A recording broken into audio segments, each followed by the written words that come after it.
Ladies and gentlemen, my prayers have been answered.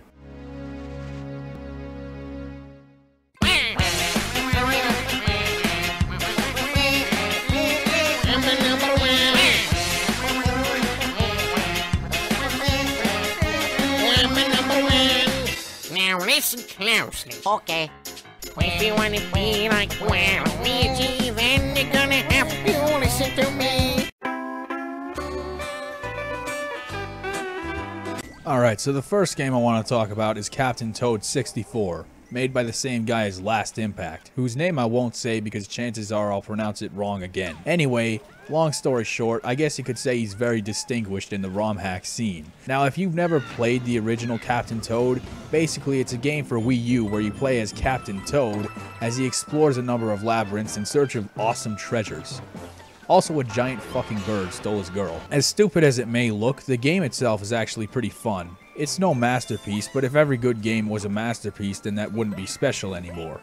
Sure, playing a full-blown AAA game is nice and all, but every now and then it's nice to see something less pretentious, something that's not a great game, but is at least a good game. Does that make sense? Probably not. Anyway, Captain Toad 64 is basically a version of this game on the Super Mario 64 engine. Basically, you play as Toad, and you have to travel around this small labyrinth to collect 5 green-ish stars. As you can probably tell, this is a fairly accurate rendition of it. It actually feels like you're playing Captain Toad Treasure Tracker. Sadly, this is a mini-hack, so this is the only level, and therefore the game is over in a matter of minutes. But at least it's faithful to the source material. Now, if I had to say something bad about the game, I'd say it's Toad's voice. Just listen to it.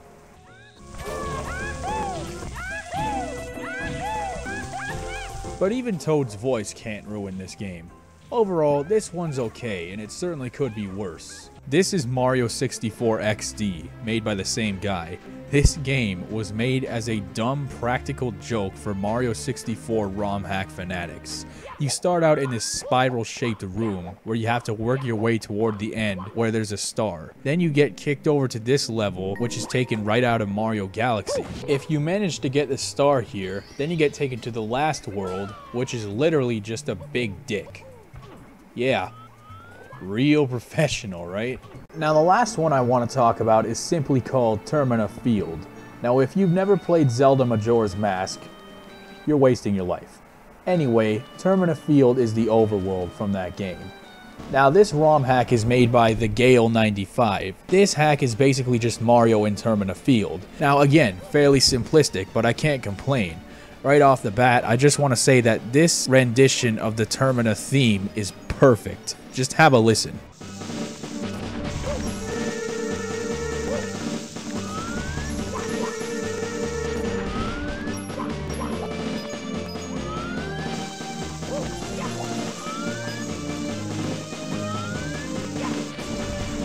As for the graphics, they're okay. As far as I can tell, it uses the same textures as Majora's Mask. But of course, the limitations of the Mario 64 engine doesn't do them any favors. Also, since the game uses a number of assets from Mario 64, it makes for an interesting juxtaposition between the more realistic graphics of Majora's Mask and the cartoony ones from Mario. This is especially apparent when you see a semi-realistically rendered tree right next to a cartoony sprite of a tree.